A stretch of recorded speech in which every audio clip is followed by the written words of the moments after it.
Howdy, hi, Econ 345. All right, are y'all ready for another fantastic lesson of going into the, dark, interesting, wonderful parts of understanding how expenditures and taxation on a national scale work? Because I am excited enough for all of us. All right, first, couple announcements. You have a midterm, right? I will have sent you an email by the time that you watch this video, but the midterm is going to come out Tuesday, and you have till Friday at 5 o'clock to get it back to me. Don't be late, because I take off a huge chunk of points as soon as you're late. And I think it's like at 24 hours late, I take out 25 points, and 48 hours, I take 50 points. And then after that, you get no points. There's no count for the exam. So don't be late on that. Get me your exams, midterms. We got this. We can work through this. All right. You also still have a homework for this chapter, because there's a homework every week. Just so you remember that. Let's screen share. Let's get to it. So we're talking about social insurance and unemployment insurance this week.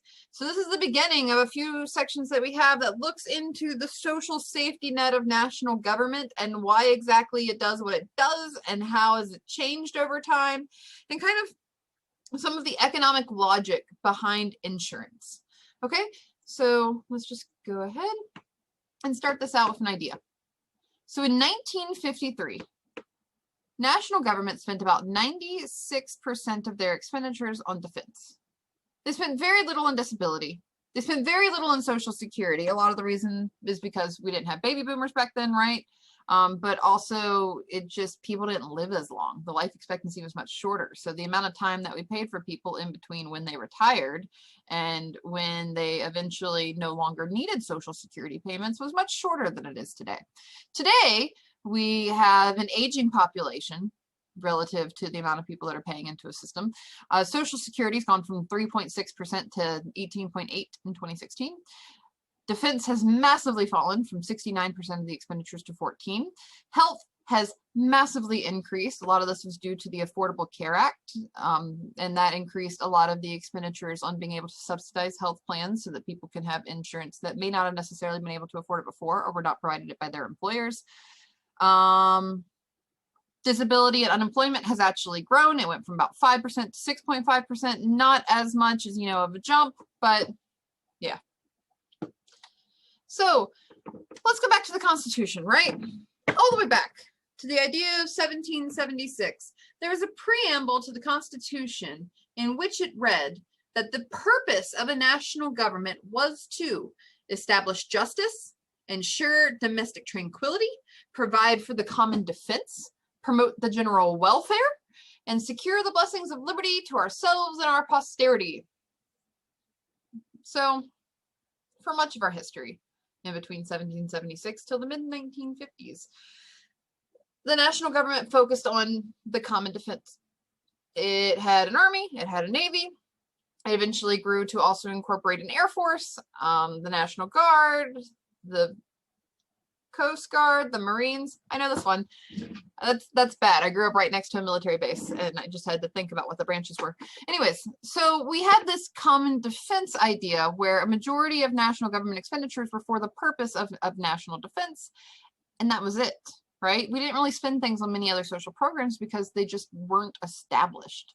Since the 1950s, what we found is that with people's preferences and with our spending patterns and with the expansion of all the money that national government both collects from taxes and they end up spending, we've seen this shift towards a general welfare perspective, where now a lot of the money, a majority of the money now goes to social insurance programs. So Social Security, unemployment insurance, disability insurance, workman's comp, medical subsidies.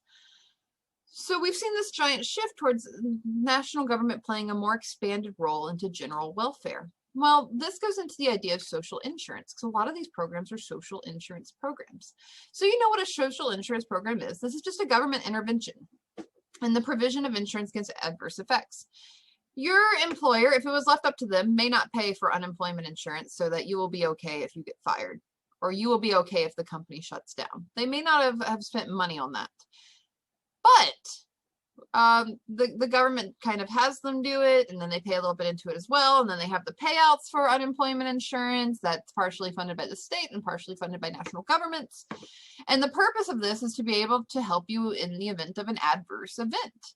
There's also medical insurance. Why do you have medical insurance if you're a perfectly healthy person? Because you may not always be a perfectly healthy person and things might go wrong one day. And it's a payment in order to ensure that a really, really bad thing doesn't happen later. Social insurance programs are taking an interest in that payment or in that system. And it's an intervention to try to either make it move smoother, or it's an intervention to try to expand it so that more people have access to it, or a bunch of other things. So for most social insurance programs, they're not necessarily means tested. Like the amount you get from unemployment insurance, if you don't make a lot of money and then you're let go, you get a small paycheck. While if you have a large amount of money and you get let go, you get a slightly higher paycheck. So your level of unemployment insurance payout may differ by your income, but your eligibility does not. It's available to everyone, right? Everyone gets Social Security. Everyone gets Medicaid. Hold on, let me look up something real fast.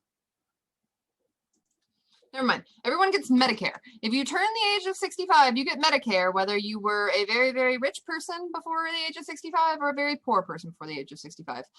Medicaid's actually different because this one is means tested. So means tested just means that your eligibility doesn't depend on your level of income. But not every program is means tested.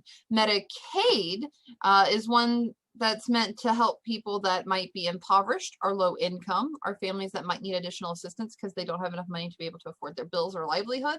This one is not means tested. The payment is dependent on the fact that you have to be impoverished or you have to have a low income relative to the federal poverty line. So there are different types of programs, but overall, for the most part, most are not means tested at the national level. So, oops. So what is insurance?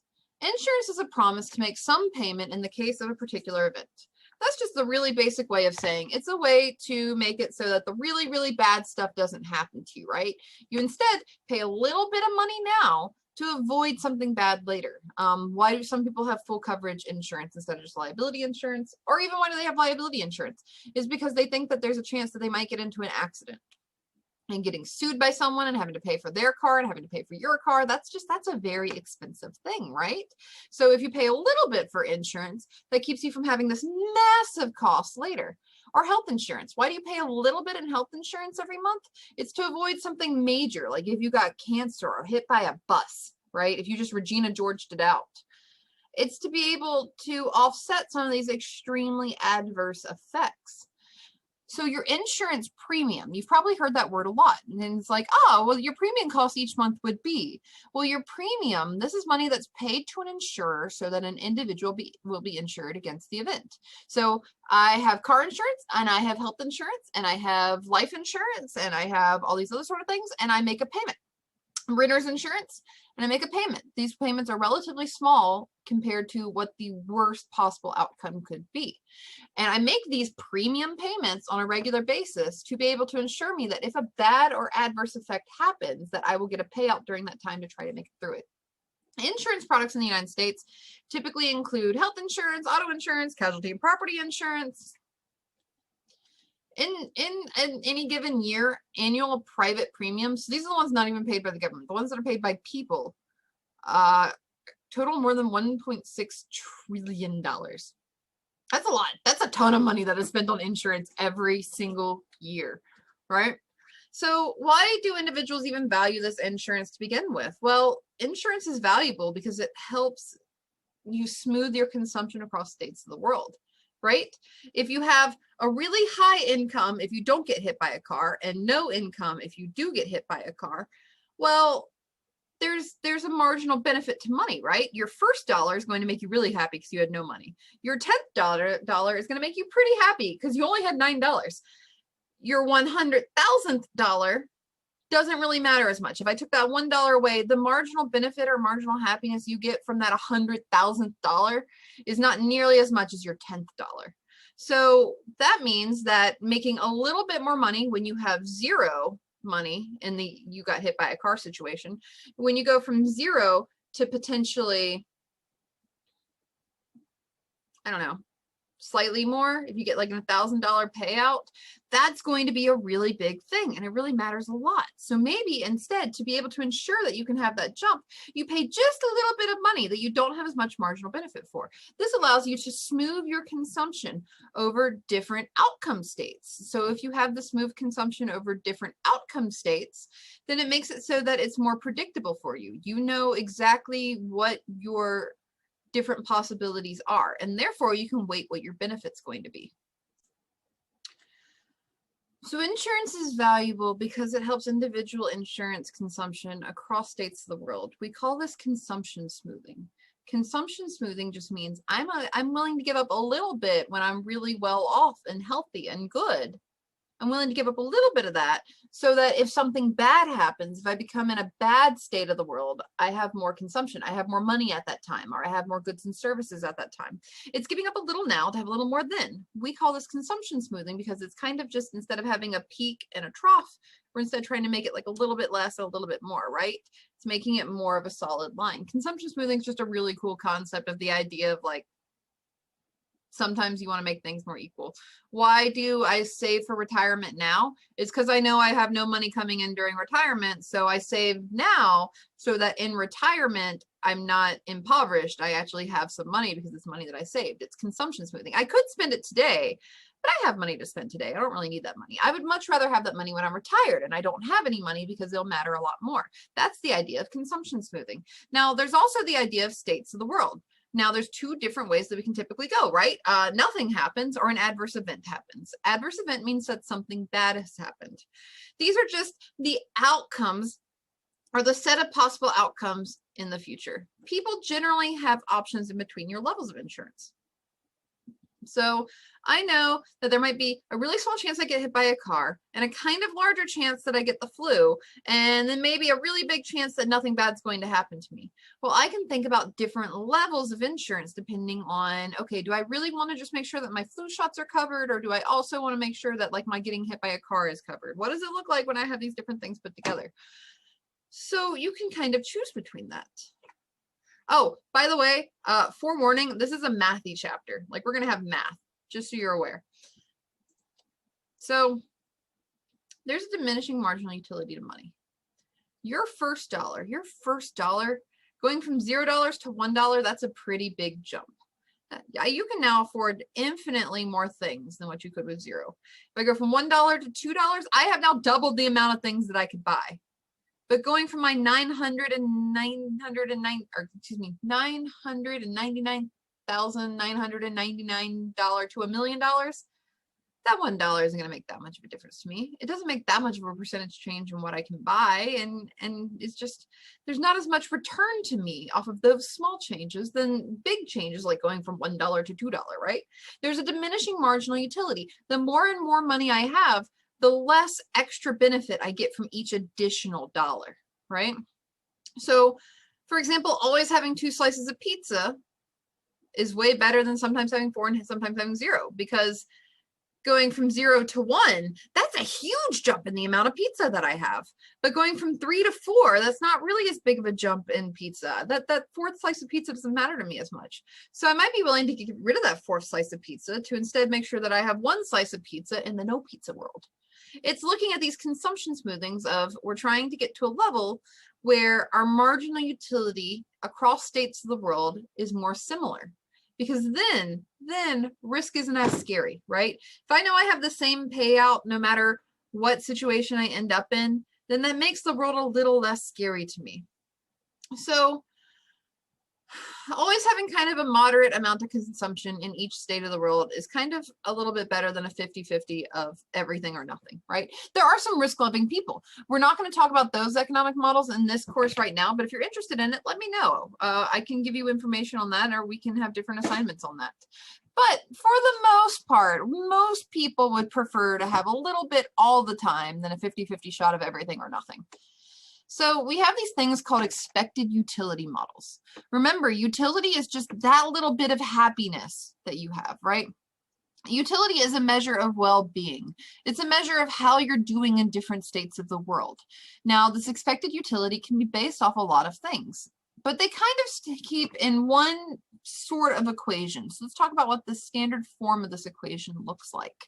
So they're just the weighted sum of the different probabilities and situations in the world. There's a chance that things are going to go bad, and there's a chance that things are going to go good. And kind of the weighted sum of like, here's a really good chance it's going to go good, and a kind of small chance it's going to go bad. What's this together in what my happiness could possibly be, what my expectation of my happiness in the next time period is going to be, or my expectation of my utility. So what this generally looks like is that we have expected utility, how much happiness I think I'm going to have in the future. This is equal to 1 minus the probability of some utility function with our consumption when no event happens. That sounds scary. Let's say that there's a 5% chance that, I don't know, 5% chance that it rains tomorrow, right? Okay, well, that would be an event. The rain is an event. So that means that 1 minus this 5% chance of rain, so this is 95%, times my happiness. So yes, some utility function is going to be a different math equation, and I typically have a number in the middle that might be associated with money, because that's the easiest to figure out, but there's some sort of utility or happiness that I would get in that 95% chance of sunshine. I'm going to have that weighted by the 95% chance, and I'm going to add that to the probability, so this 5% chance of how happy I am when I'm looking at the consumption during the event, right? So my consumption during rain, so rain kind of gets me down, I'm not as happy. My 5% chance of that rain times the happiness level I have in that, plus the 95% chance of sunshine and kind of the happiness that I have in that. That's what I expect of my utility in the future. So let's say there's a 1% chance that Eddie gets hit by a car, which would actually be kind of sad. Because I'm thinking of like Eddie, the SIUE cougar. Also, by the way, have y'all been to the bookstore recently? They have these like little anime cougars that are just so cute. Anyways, I'm going off the rails. There's a 1% chance that Eddie might get hit by a car. Well, if this happens, he's going to live, but he gets $30,000 in medical expenses. Oof, that's a lot. So there's a 1% chance he's going to get a $30,000 medical bill. Now, he needs to have an insurance, right? Because he's afraid like, wow, that's a 1 in 100 chance. Like it could still happen. Maybe I could pay a little bit now so I could get a payout if that happens. So let's say that there's an insurance cost. We're going to consider that this premium is just called M in this because it was the first thing that I could think of. So M is the cost for each dollar of coverage. If I want to cover $30,000, maybe the amount of coverage is $30,000, then my premium is just going to be what this rate is, what this insurance cost per dollar of coverage is, times the $30,000. So if he fully insures, so he wants $30,000 in the event that he gets hit by a car so he can pay his $30,000 medical bill, then him fully insuring his risk is $30,000 times whatever this rate for the premium is. Now I know that sounds scary. Let's try to break that up piece by piece. So let's say that he has an expectation of using this health insurance. Well, we need to have a function. So we're going to go back to that original equation I had talked about where we have this expected utility. We need to know kind of what his expected happiness is going to be under different insurance policies. So we're going to need to know his probability of getting hit by a car. So that's the 1%. His probability of not getting hit by a car, that's that 99%. And then we need to know what his utility with not getting hit by a car is and the utility with getting hit by a car. This is such a depressing subject, but this is what insurance actuators have to do. So let's say that I'm just going to give you an easy utility function. Utility functions, this U that comes in this part of the equation, this U right here, this is just something, a math transformation that you're going to do over a number. So let's say that it's square root this time, because square root's the easiest ones to work with, and that's probably what I'm going to give you. So we have the square root of consumption, and premiums are actuarially fair. Actuarially fair means the insurance company isn't screwing anyone over. They're not running them out. They're actually going to give them a fair insurance price. Okay, so that means that the expected payout that he's kind of expecting is that if there's a 1% chance of a $30,000, then that's going to be worth about $300 to Eddie today when he's thinking about his expectation in the future. So let's go through this graph or table. We're going to go through it piece by piece. So there's 3 different things that Eddie can do. He can either 1, not buy insurance, 2, buy insurance that's going to cover the entire $30,000 medical bill, or 3, buy a partial insurance that pays for most of the medical bill. So let's think about doesn't buy insurance. So only look at this top column right here, or row. Yeah, row, that one. So let's say he doesn't buy insurance. Okay, if he's not hit by a car, he gets to keep his $30,000 because he doesn't lose that income, right? So $30,000, the square root of that is 173.2. That's because $30,000 is our consumption. It's the amount of money that we have, right? The utility is just a transformation of this number. I said in this one it's the square root. So we're just going to take the square root of whatever this consumption number is. So 99% of the time, we expect our utility to be 173.2. Now let's say there's the 1% chance he gets hit by a car. Well, he loses his $30,000 if he gets hit by a car. That's no bueno. He's not happy there, right? So the square root of 0 equals 0. So what's his expected utility? Remember, expected utility is the probability, so this 99% times the utility function, which is the square root of the consumption in the event it doesn't happen. So this $30,000 consumption in the event it doesn't happen. So 0.99 times 173.2, this is going to be that first part of the equation. Plus, because it's a weighted average, so we're going to look at all the different pieces it could be, there's a 1% chance he gets hit by a car. So we have that 0.01 for our probability. And then we know the square root of 0 equals 0. So this is 0. So when we work this whole equation out, it equals 171.5. If I don't buy insurance, that's my expectation of how happy I'm going to be in the future. 171.5.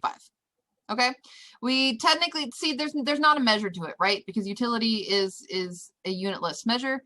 So this is 171.5 utils. It's not 175 apples of happiness. It is not $171 of happiness. It's 171.5 utils of happiness. It's just some generic measure of happiness. All right, so that's in the case where he doesn't buy insurance. Let's say that he's okay, getting hit by a car, that's probably not good. Maybe we should consider an insurance policy. So Eddie's saying, okay, well, let me sit down and I'm going to think about how much benefit I would get from an insurance policy. So back to the last slide, we saw that 1% chance of losing $30,000, that might be worth about $300, right? Okay, because it's the chance of it happening times the consumption. So let's say that there's the 99% chance he doesn't get hit by a car. What happens if he doesn't get hit by a car? Well, then he keeps his $30,000 minus the $300 he paid for his insurance plan. So this is 2,900 or 29,700. And then the square root of 29,700 is 172.32. Is that right? Must be right. Yeah, because it's slightly less than 173. Yep, that's right. Okay, then let's say there's the other situation. Let's say that he does get hit by a car. There's that 1% chance that he's going to get hit by a car. Well, he paid this $300, which means he's $300 in the hole, and then gets a $30,000 payout. So that $30,000 payout minus $300, that comes out to, if he gets hit by a car, the amount of money in his bank account will be $29,700. So the square root of 29,700, that's 172.32. Well, 99% times 172.32 plus 1% of 172.32, that's supposed to be a 2.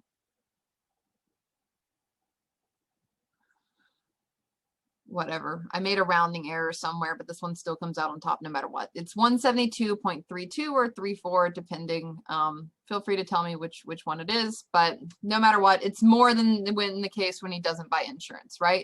So when he doesn't buy insurance, the expected happiness or the expected utility of Eddie in the future is 171.5, but the expected utility or the expected happiness of Eddie in the case where he does actually just spend the $300 for insurance, so if this bad thing does happen, he's okay, is 172.34.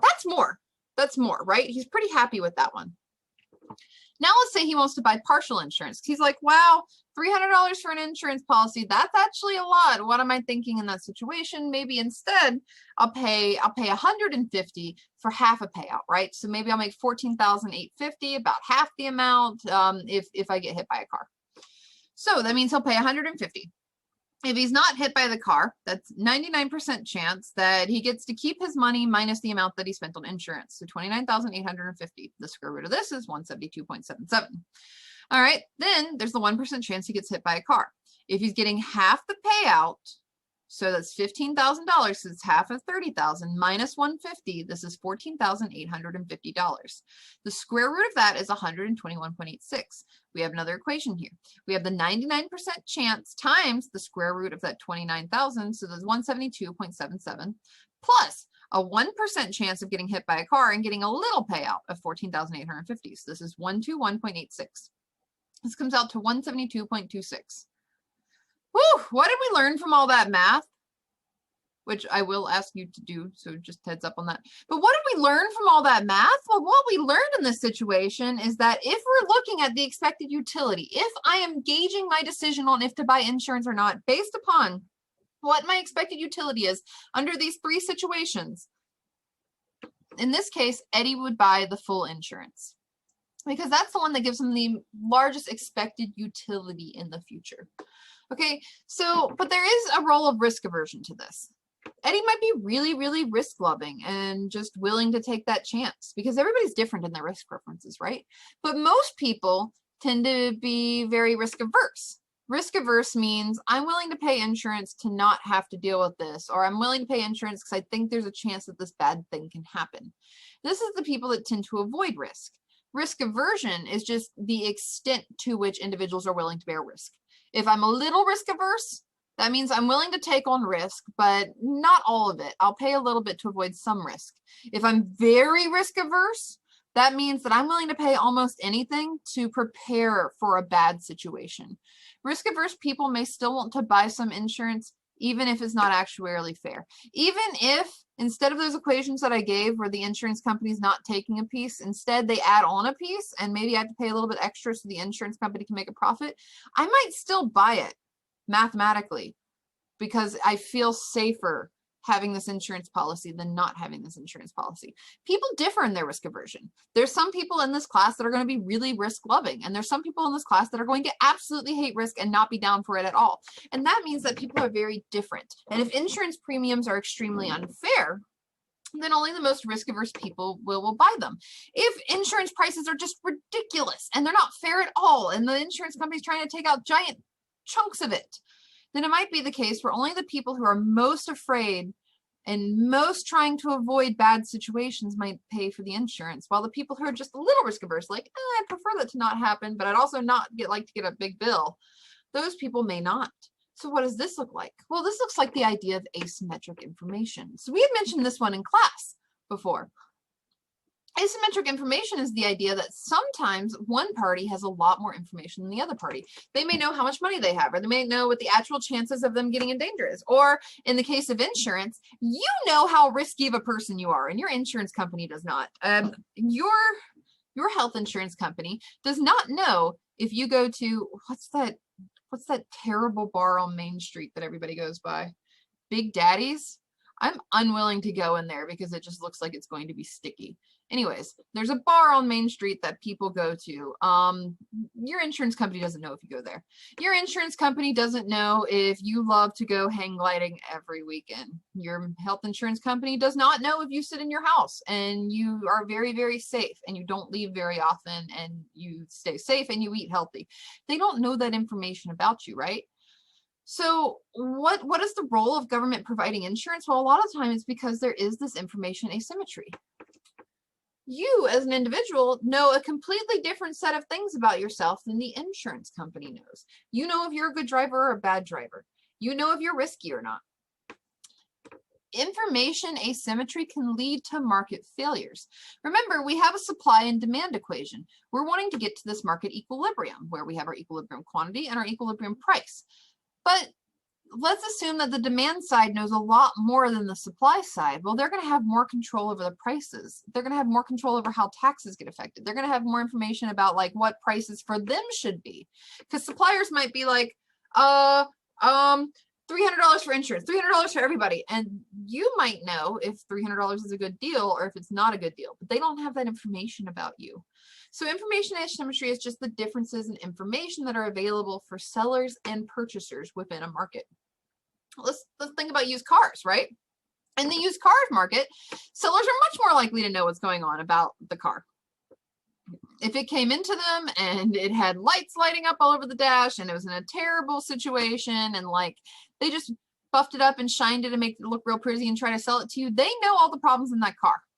You do not know all the problems in that car. Probably. I don't know. You might be the world's best mechanic. Sure.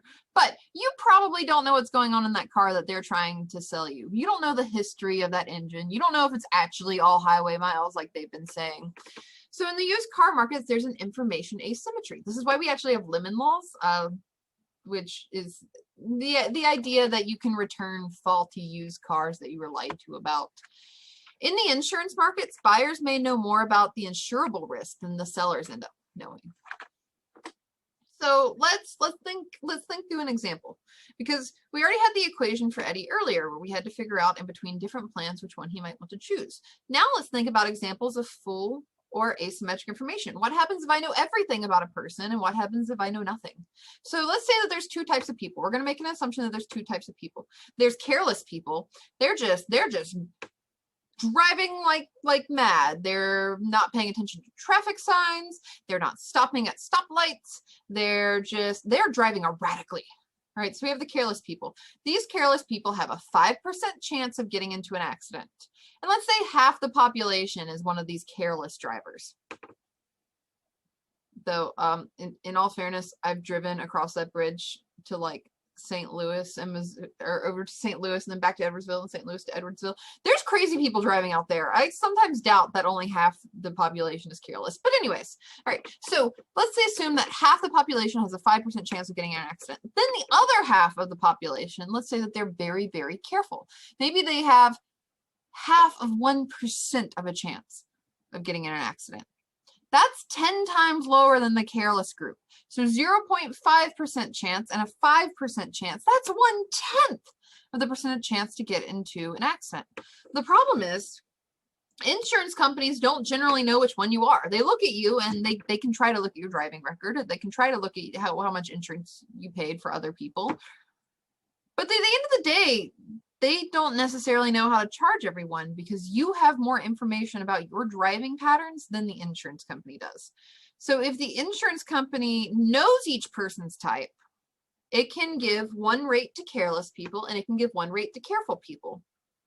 But if it doesn't know their type, then it might just try to set levels, and that level might scare away the careful people, or it might really incentivize the careless people to make bad decisions.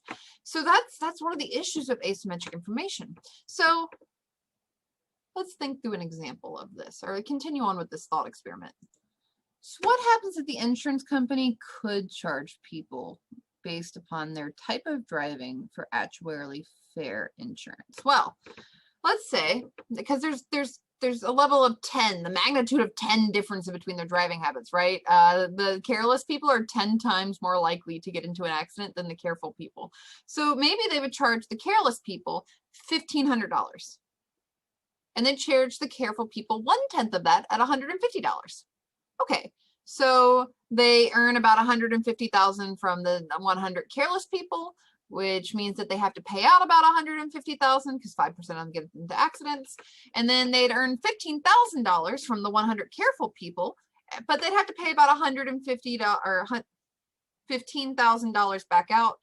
That is wrong. It's supposed to be 150 times. I'll fix that. Sorry about that. They'll have to end up paying out about $15,000 because, you know, a small percentage of these careful people are going to get into accidents, and those accidents could be expensive. All right. So what if the insurance company tries to charge different prices but can't necessarily tell who's careless? So if you went into your car insurance people and they looked at you and they said, hey, how careful of a driver are you? No one's going to say, I definitely drive with my knees and text while driving. By the way, don't do that. That is a terrible thing to do. Do not do that. But you're not going to like sit there and tell people that you drive with your knees and text while driving, right? So careless people are going to pretend to be careful people. You're like, never had a ticket before. I'm just such a good driver. I only drive a few miles on Sunday and that's about it. No, No, that's the careless people pretending to be careful. The careful people are just going to be careful, and they're going to say that. So they're going to charge each of them $150. And they charge the careless people $150. And then 5% of them get into accidents, and then they lose $150,000 paying for these accidents. Well, then overall, the insurance company loses $135,000 on them while breaking even on the careful people. That's not good. Turns out that's not good. It's not good when insurance companies lose a whole bunch of money. Then there's this asymmetry. What if we went the other way? What if they couldn't tell the difference in between if you were careful or if you were dangerous? So they're going to set a price in the middle.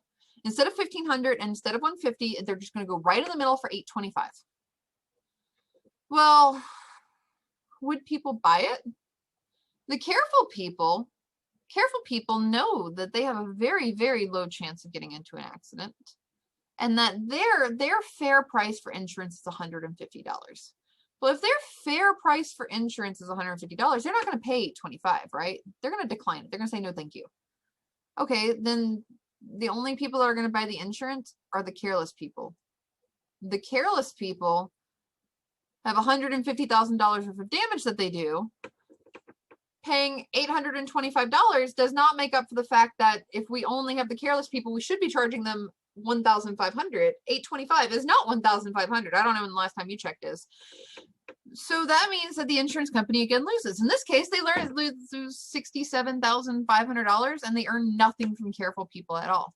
How can you win?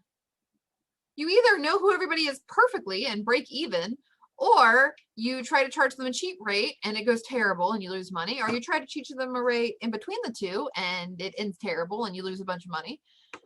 So there's an adverse selection in this, right? There's issues that happen because it means that some people might choose to not get insurance. Some people might choose to get insurance. And a lot of it's going to be dependent on information that they have that the company does not have. Because yet again, the careful drivers, the careless drivers know what they are, but the insurance company does not. So what can the insurance company do? They can try to get more information. That's why insurance companies pull your driving record, or they contact the previous company that you were with. There's a reason they do that, and it's because they need to get information to try to figure out what class of driver you might be. So let's say that we have an idea of adverse selection. So let's think about that. Let's say that we have that first example, right? Because these are just the 3 different examples that we went through, just stacked on top of each other. You can have the full information where I know everything. So I charge the careless people the right amount and the careful people the right amount, and I pay out the perfect amount. And then there's no real profit for insurers. It's called breaking even. Okay, then let's say there's asymmetric information. Well, then we have the problem where we lost a bunch of money, right? Or we have the asymmetric information of if we just try to have an average price in between because we're not really sure what people are. Well, then we also have the problem where some people will buy it, mostly the careless people who think they're getting a good deal, and then the careful people who don't. We lose money in that situation too. So there's this problem called adverse selection. Adverse selection is the fact that insured individuals know more about their risk level than the insurer does. And because of that, they're most likely to have adverse outcomes, to select insurance. So leading insurers might lose money if they offer insurance. If I offer insurance at all, if I don't have information about what kind of person you are, I might end up losing money because there's this adverse selection. Adverse selection means the most risky people are the most likely to try to get cheaper insurance, right? So selling to both groups, to both the careful people and the careless people, requires that low-risk people kind of subsidize high-risk people. This is the idea of why do perfectly healthy people still have kind of expensive medical insurance? It's to partially offset the fact that there's some people that will have really, really, really bad health outcomes. And that needs to be partially offset somewhere, right? So if you're selling to both high and low people, sometimes you have to charge the healthy people just a little bit more to be able to offset for maybe people with really, really, really bad health outcomes. Not everybody's happy about that, right? That's a huge point of contention in national government or in the entire political sphere. So low-risk people may not want to do this because they're like, oh, well, why should I pay more insurance to take care of other people? While high-risk people are like, well, that would be really nice because I know that I have some really risky stuff. So if I'm partially offset by these healthy people, then it's going to work out. That'll be great. So the high-risk people will get insurance, but the low-risk people won't. We actually saw this with the Affordable Care Act. The Affordable Care Act was based off of the idea that if you had a mandatory insurance, so everybody had to have insurance, that means that you got all the healthy people who were going without insurance to now have insurance. And that all the healthy people having insurance would raise the money to be able to offset some of the very high-risk people that needed insurance. But it didn't necessarily work out that way in that particular situation. If you want to know more about it, you should take the Health Econ class, because it's actually pretty cool. Also, Marlon teaches it, and don't tell Marlon, but I actually appreciate him as a human. So try that. It's fun. I'm not a health economist, though. I'm a public economist. I study taxes, not hospitals. Does asymmetric information necessarily lead to market failure? So is it always the case that if we don't really understand which one of our people are low risk or high risk, that this is going to end in market failure? Well, it depends. If low risk people have enough risk premium, then like if they have enough like wherewithal that they're like, I'm really willing to pay a little bit extra just to have insurance, then they would be willing to subsidize high risk people if it's a pooling equilibrium. Now that means we need a couple new pieces of information. Risk premiums are the amount that a risk averse individual will pay for insurance above and beyond the actuarially fair price. I pay $64 a year in renter's insurance. I honestly do not believe anything's going to happen to my place. I know that I'm technically paying too much, but I do it just in case, right? I'm not going to have $64 worth of claims. I haven't in the past 10 years that I have had renter's insurance, but I still have that amount that's beyond because I tend to be risk averse and I want to prepare for the just in case. That ends up partially subsidizing people that might be very risky and they're paying for renter's insurance, but they constantly have problems or they might have really bad outcomes. So there's this idea of a pooling equilibrium. That's the idea of maybe I pay a little bit more because I'm risk averse, and then someone who is risky is a little bit better off because I'm paying a bit more into the system. Pooling equilibriums are a market equilibrium in which all types of people end up buying full insurance. I buy full insurance even though I'm not risky, and the person who is risky buys full insurance.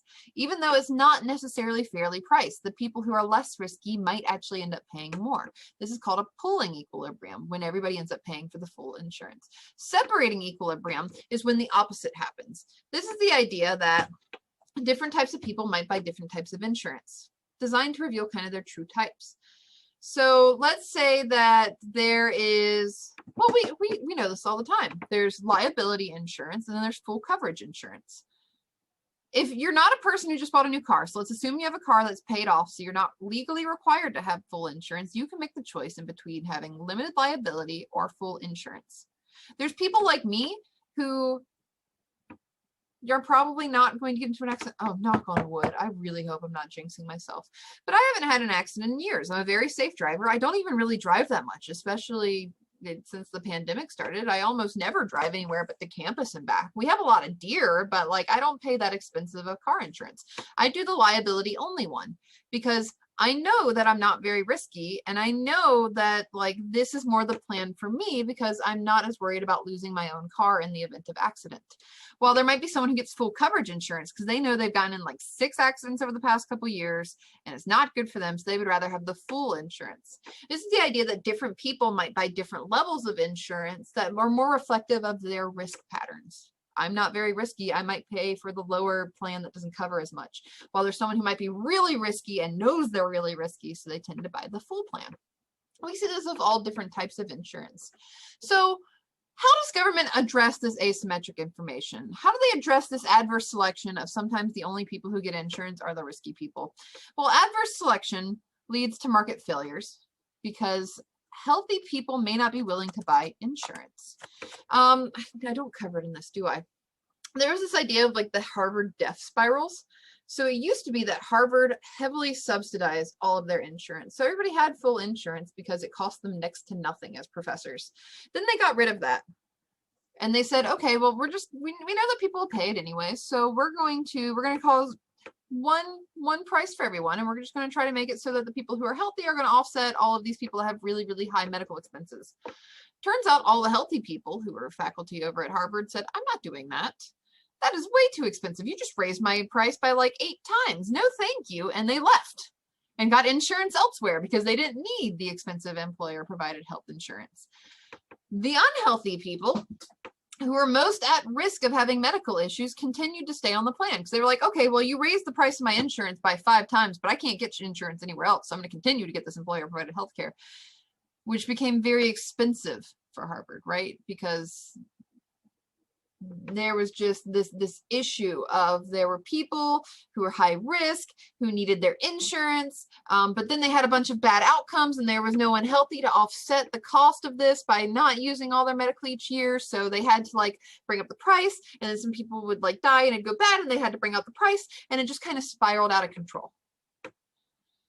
Well, that's what happens in kind of the private sector, even though I guess academia isn't technically private sector, but the government can address this adverse selection and improve market efficiency in a number of ways, but most of these involve redistribution. Redistribution means taking money or resources from people who are healthy or well off and giving them to people who may be less well off or sick. And that, unfortunately, is quite unpopular, right? A lot of people are not happy about that idea because they feel that, and this has some of the positivity complex of people, especially young people, do not have an accurate representation of their risk. And they always think that the chance of an adverse effect is much lower than what it actually is. So then they say, well, I don't want this redistribution. I would rather keep my things because nothing bad is going to happen to me, even though there might be a large chance that something bad does happen to them. So these sort of systems of redistributing in between one and another, they're quite unpopular. So there might be other reasons for government interventions, right? There's the idea of externalities. So if you've taken my 112 class, we've talked about externalities a lot. These are the idea that sometimes there's positive spillovers and sometimes there's negative spillovers. For example, people getting a flu shot keeps other people from getting the flu. If we want more people to have flu shots, then one way to do something about it is for government to step in and start paying for some of the cost of flu shots so that it doesn't cost people money. Or maybe there's something that we don't want people to do. Maybe there's a lot of, I don't know, cigarette smoke. Lots of people smoking. That's not good because it gives like secondhand cancer to everyone else around them. Well, then maybe they want to not incentivize that. So the government steps in and starts taxing things so that there's a lower quantity of people and the prices go up for cigarettes. So externalities might be a reason for government intervention to correct market failures by either having overproduction or underproduction and incentivizing it based upon our structure. Then we have other things such as like administrative cost. Government-run Medicare has a much lower admin cost than private insurance because private insurance has to go to every single hospital and they have to negotiate a rate. And then that hospital has to negotiate a rate with 500 different private insurance companies. That's a lot of manpower. That's a lot of time. That's a lot of negotiating. Medicare instead rolls it all into one, right? It's one entity that talks to the different hospitals. It's not the hospitals having to talk to 500 entities. So you need less staff. You need less paperwork to process. You need less time. So administrative costs go down. So sometimes government intervention is a way to keep costs low. There's also the idea of redistribution. Sometimes you want to move resources or assets from healthy people to sick people. This redistribution plan is one way that government steps in because it turns out that not necessarily everyone wants to do that on their own, right? There's also the idea of paternalism. Governments may feel that people would choose to buy too little insurance because let's go back to the idea that there is that positivity note. Especially young people tend to not realize what their true risk is. And they think that it's very unlikely they're going to get sick. It's very unlikely that they're going to get in a car wreck. It's very unlikely that they might die prematurely. But that may not be reflective of what their actual risk is. So sometimes if we have really good data about what their actual risk is, then it makes sense from a paternalism perspective to step in to be able to change insurance plans or to be able to incentivize insurance plans so that people will actually get the level of insurance respective of what their true risk is. So that's everything about insurance. Whew. Don't worry, we're going to be talking about insurance a few more times this semester. Now let's go into probably the most depressing topic of today, which is going to be unemployment insurance. So I'm going to talk first about unemployment in the Great Recession, and then I'm going to frame it in terms of COVID. With unemployment insurance in 2009, so I'm going to preface this with my own life. Back in 2009, well, I guess before that, right? Because 2007, 2008 is when a lot of this originally happened. I was in high school, but I was working for a finance company. So I was spending every day at a finance company instead of going to class because I had a work arrangement like that. So I'd go in, and one day I go in and all the phones are blaring. And I'm like, what's this? Start picking them up, and it's just people like screaming, they're upset, they're crying because overnight the stock market had just crashed. The housing market was in shambles, and it was not good. It was not good, right? By the time we got to 2009, which technically they say that the recession ended in late 2009, though I argue that it wasn't until late 2010, over 15 million Americans were out of work. The national unemployment rate was 9.8%. Now, insurance coverage lasted at least 26 weeks at this time, and that was because of the different orders that had gone through at the time. In some states it's much lower. They might only cover you for 5 to 7 weeks, while in some states it's much longer, like 50 something weeks, but it was always at least 26 weeks during the Great Recession. This was due to the extended unemployment compensation program. It extended these benefits temporarily because they were people that were out 26 weeks. That's only half a year. But there was massive rampant unemployment where almost 1 out of every 10 people who wanted a job were out of work. Wanted a job, because that's 10% of the labor force. The labor force only includes the people who are actively seeking work. It does not include people who gave up looking for a job. It does not include people who decided they needed to stay at home to care for their families who were also out of a job. It does not include all those other things. This is only 10% of the people actively looking for work were out of work. That's a terrifying statistic. So they ended up putting in this program to help extend these benefits because half a year wasn't quite enough at the time of having these benefits. As the recession persisted, the EUC program was extended to worker, home ownership, business assistance acts of 2009, which was kind of signed into law, and it extended the unemployment benefits through 79 weeks depending on the state of worker residency. So in some states, workers could be supported for almost 1.5 years during the recession. It's a very different result than what we've had during COVID, but that's because we also are in 2 different situations, right? This was the idea that major banks were failing. People didn't necessarily trust the money supply.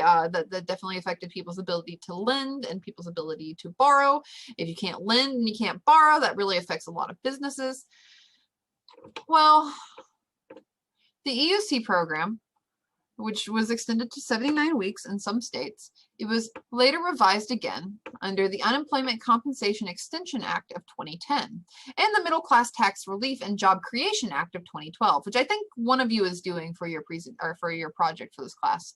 Benefits were now guaranteed up to 99 weeks. That's almost 2 full years of benefits, depending on the state and worker residency. We saw that this was very popular in states such as Illinois and California, and then like the South, where I'm from, South Carolina was like no, and Georgia was like no. So it was really very regionally dependent on if they took this extension or not, but it made it so that there was federal money to be able to help assist states for helping their workers that were on unemployment for long periods of time because there was no job market in the Great Recession. I am well aware that there was no job market during there because, I mean, I was around in that time. It was very real to me. I was working in finance. By the end of 2013, so we had gotten past the Great Recession. The world was back on an upswing again. The United States had started to level out. We actually were starting to see falling unemployment. We started to see a lot of economic growth. Things were starting to boom again. There were job opportunities. At this point, the EUC ended because they didn't need to help prop people up anymore. The 99 weeks had kind of run out for people, and the benefits returned back to the 26 weeks that we had had previously. Yet again, some states take that. Most states take that, some states don't. But it went back to the 26 weeks, or about a half a year, that they could support someone if, for example, now, if you quit your job, you don't get unemployment, right? To get unemployment, you have to be fired, and it's not for job negligence. You couldn't have been fired for endangering someone. You couldn't have been fired for stealing from the company. It had to have been for something that the company can't necessarily control, or may not have necessarily been something that you did wrong. Or the company may be closed down due to financials, some sort of reason why you were disassociated from the job that wasn't necessarily directly you harming someone. Well, then you can go on unemployment insurance. Unemployment insurance is something that's paid in by your employer. to the government into a pool of money to be able to protect people if they do lose their jobs, and where you are supported by the state and federal government temporarily during your job search, so that you're not going, it's the idea of consumption smoothing again, right? You make a lot more money at your job, but if all of a sudden one week you have your job where you're making this much money and the next week you have zero, that's a huge dive, right? So unemployment insurance instead makes it so that you can have some of that money. It's not going to be the same amount, but it's some of it, so that in between this time, the fall is much smaller. You can still pay your bills. You can still work on some of your job training. You can make resumes, you can go to interviews, and you don't have to panic and take the first job you possibly see. You can actually apply for a job that works for you. So that was a lot of these different things. So in 2013, we went back to the 26 weeks. Despite some attempts to push through federal extensions of the unemployment insurance, the terms of coverage have remained at about that same original level until COVID.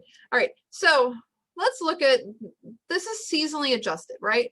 Because if this was the non-seasonally adjusted, you wouldn't be able to see the unemployment changes in 2000 and 2008, because it went 2000, 2008, COVID in 2020. So this is seasonally adjusted so that we're able to see it on the same graph. But what do we see here? We see that we've had different rates of unemployment over time. Unemployment went up during, the time after the 9/11 attacks. It took a while for the economy to recover after that. We did have some unemployment for a while. Eventually, we started to go back to normal. Things were really good. Houses were selling like crazy. But the problem was they were just giving out loans to anyone there was no income verification at the time.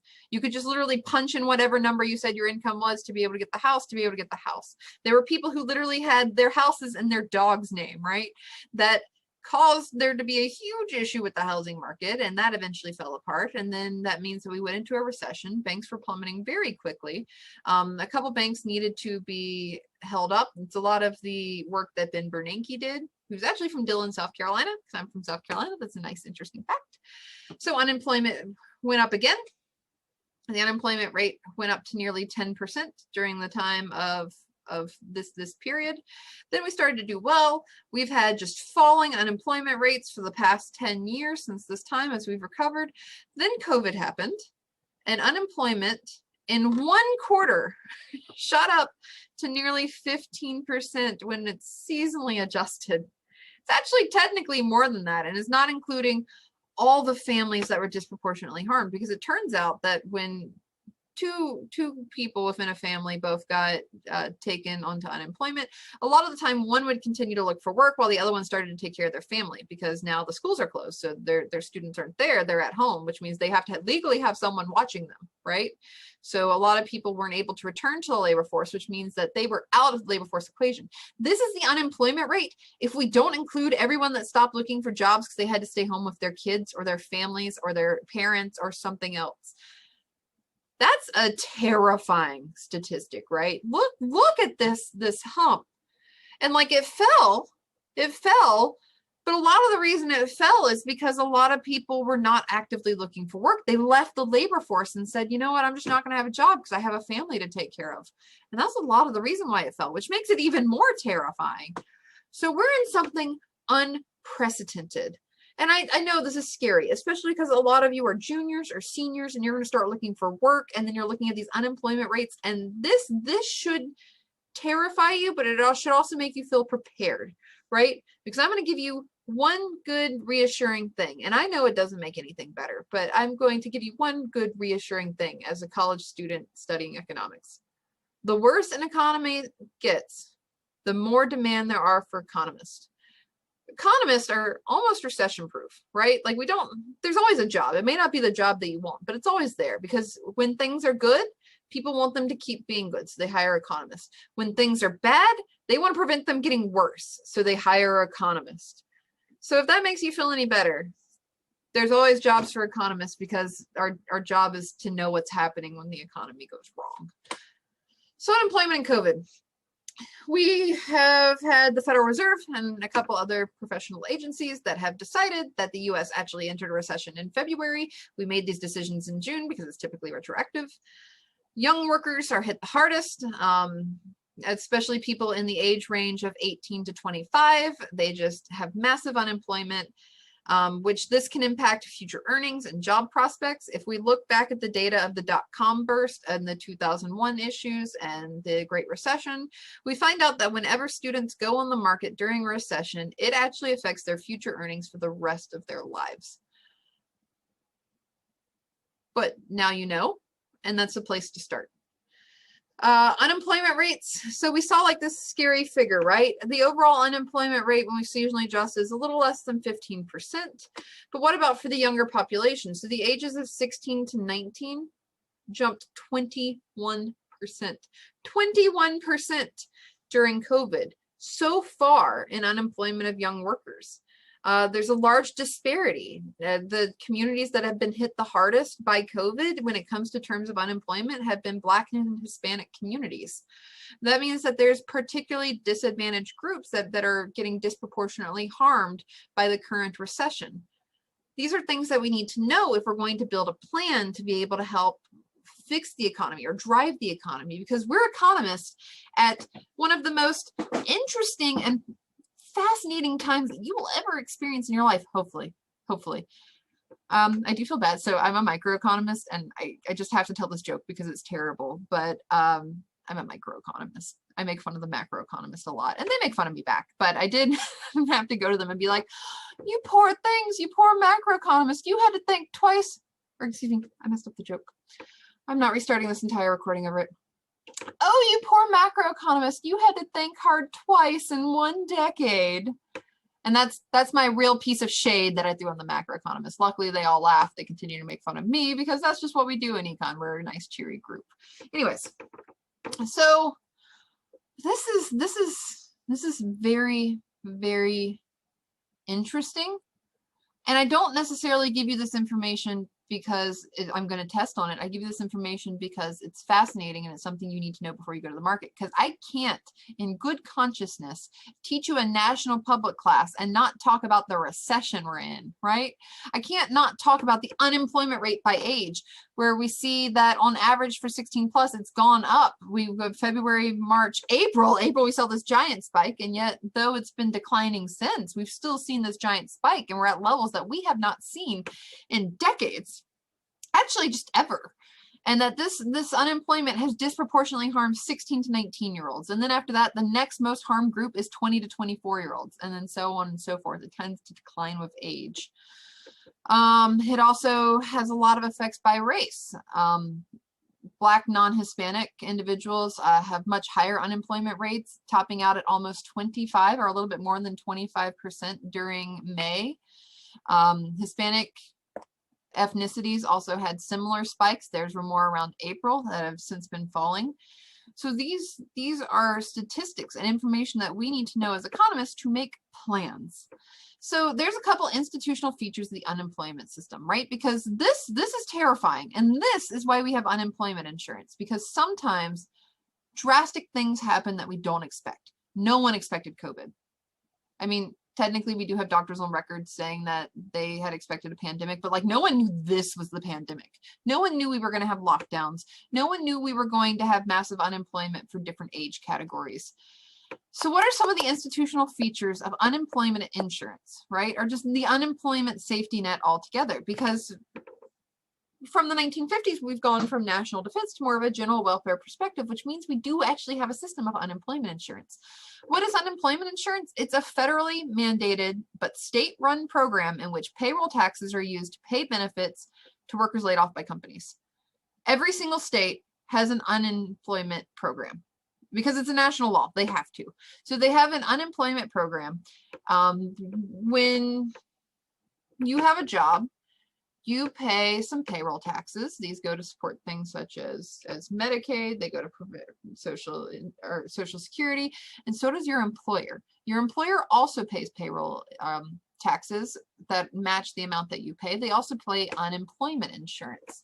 This unemployment insurance is putting money into a pool so that, say, something goes terribly wrong, or there's massive unemployment, or there's a pandemic, that there's money there to be able to help float people. Now, we did see something really interesting during COVID-19 so far. And that was the idea that in the CARES Act, there was that additional $600 for unemployment. So typically unemployment is you make about 70% of what you made beforehand, but there's a top out. So if you made a lot of money, you're not making 70% of a lot of money. You're making like the top out amount. Well, this turned out to not be enough, right? Because there were some households where multiple people in the family were now at home, or there were, you know, individuals who all of a sudden didn't have a job overnight and their entire industry collapsed, right? I kind of joke that my partner and I did not expect both of our industries to be hit at the same time, because he's a mechanic for an airline and I teach in higher ed, and those are the two most harmed industries right now. And I had always joked as an economist, I'm like, well, luckily, if one of us is harmed, the other one's not. I was wrong. I was wrong in that one. So we had this additional $600 that eventually has now run out, which is what a lot of the fights have been about when debating a different stimulus package. Has not only been a one-time payment to people or a recurring payment to people, but what's going to happen with that unemployment insurance.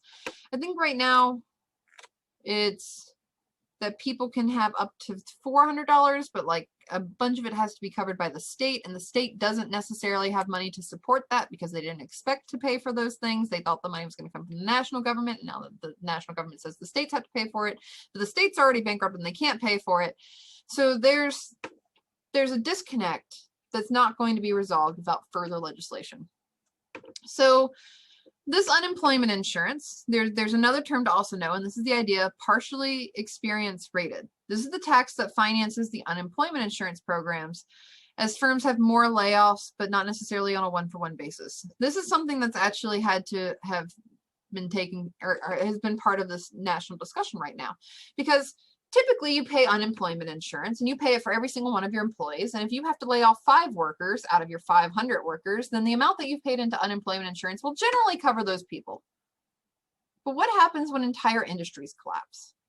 What happens when 40% of the airline workers are asked to just go home for the next 4 months? Which, by the way, you want to just kill them while they're home sometimes. But what happens in those situations? Well, that's very expensive. The amount that these companies have paid into unemployment insurance isn't necessarily going to offset what that amount is, right? So we have this partially experience rated program where unemployment insurance tends to rise if firms have lots of layoffs, but not necessarily one-to-one. They rise just a little bit as firms have more and more layoffs, which means that there's another cost for these firms, and they have another cost for these firms that are already financially strapped because we're in a pandemic and there's not necessarily people shopping or doing anything else. It's a very interesting feature of unemployment, and it's a very interesting reality we're in right now. So unemployment insurance, what does this look like typically? So this is in the non-COVID world. What does unemployment insurance even look like? Because a lot of people, they're very confused about it. They say, oh, I left my job, or I lost my job. They told me to go home. What do I do? A lot of people don't end up claiming unemployment insurance. Lots of people that got sent home by the pandemic didn't, mostly because it's such a complicated system. Benefits depend on what your weekly earnings were before. The more money that you earned prior to this point kind of determines how much your benefit level is going to be. So if you had only made a little bit of money before being laid off, you'd only make a little bit of money from unemployment insurance, up to 70%, up to a capped amount. If you made lots of money beforehand, then you're going to make a little bit more, but there's still going to be a capped amount. I'm not going to pay you 70% of $10,000 a month, right? So this means that, like, on average, you end up across the nation, about 46% of your income ends up getting offset by unemployment insurance, but this varies drastically by what your income was prior to this. The maximum amount that you can be offered in unemployment insurance is extremely state dependent. So South Carolina is different from Arkansas. Arkansas is different from Illinois. Illinois is different from Missouri on what your unemployment insurance is going to be. Now, your unemployment insurance is in your state of residence.